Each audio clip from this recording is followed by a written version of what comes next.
I was not sure in high school that I wanted to be a doctor, let alone a surgeon. So I applied to sciences out of high school. I went to the University of Ottawa for my first year and then transferred to Queen's University. There I had a lot of friends that were applying to medical school, and I got interested in it and decided to apply as well. And actually a number of us ended up at the University of Western Ontario, where I did my medical school degree.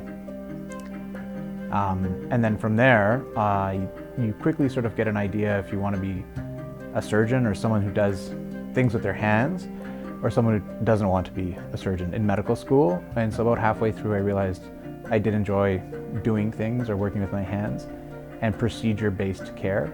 And so I ended up doing surgical subspecialty, orthopedics. I think medicine in general, people have a misconception. Well, I would say at least for a surgeon, there's a couple of misconceptions. People think as a surgeon that you're operating all the time. And the reality is you're still only operating 2 to 3 times a week.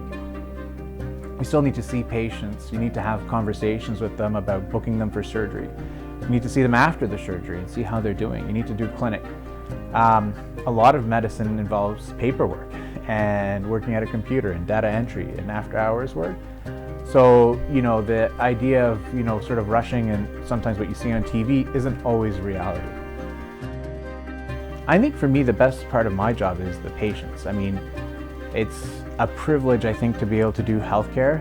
People are coming to you in their time of need, and they trust you, the physician or the surgeon, to be able to help them. So it's an incredible amount of trust, and it's a relationship that you have with a patient. And patients, I think, are truly appreciative when you're able to help them, and hopefully you've touched them in a good way. Being able to get back to some of those things I talked about, be it their family or loved one, or activities that they like to do that they haven't been able to do for a long time. And just seeing that transformation of patients with surgery is amazing, and that gives you instant feedback and validation for what you're doing. And it's not often in medicine that we get to do something where we get to cure a disease. A lot of medicine these days is managing disease, managing blood pressure, managing diabetes, managing someone's chronic disease. This is one of the aspects of medicine where you get to truly cure somebody and take it and reverse their course of what they have and allow them to have the freedom to do the things that they wanted to do once before. I think hip replacement in general is a fantastic procedure. So if we look at quality of life and restoration of that in patients that suffer from hip arthritis, total hip replacement is actually the second best surgery you can have after cataract surgery. So out of all the surgical procedures that humans do, be it a gallbladder, be it an ingrown toenail, be it a vein surgery or cardiac surgery, total hip replacement is the second best surgery in terms of restoring that quality of life to people. So it's already a fantastic procedure no matter how it's done. But despite that, if you change the surgical approach or the way we get into the hip, and we do it from the front, you're able to not have to cut muscles or tendons. And what that does is it allows the hip to be a bit more stable right off the bat, allows for less surgical dissection under the skin, less pain and less inflammation after the surgery. So people are able to walk and rehab much quicker. It has helped us develop a same-day anterior hip program where people are able to get their hip surgery and leave the hospital in the same day, which has become quite successful. So for me, at the end of the day, a hip replacement, no matter where it's done, will be a good procedure for a patient.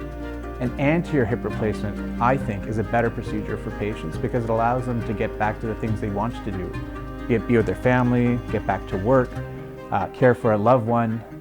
All these things you can get back to your regular life and activities faster, which is what people really want these days.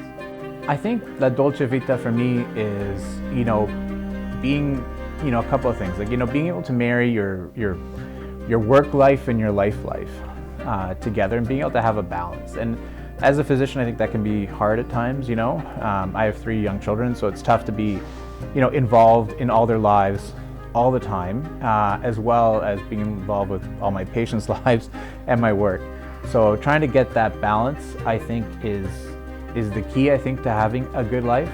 And then I think, truly to be able to have, a good life, a sweet life, or a great life, it's not having a job, but having a passion, doing something that you like doing. And, I tell the residents that, or, when people ask me, I say, do something that, or my children, do something you really love doing, because then you're not going to work every day. You're going to do something you love every day. And, no matter what it is that you pick, there's going to be good days and there's going to be bad days, and there'll be hard days and easy days. But if most of the time you're doing what you love for a good reason, then you won't get tired of that or look to exit at some time.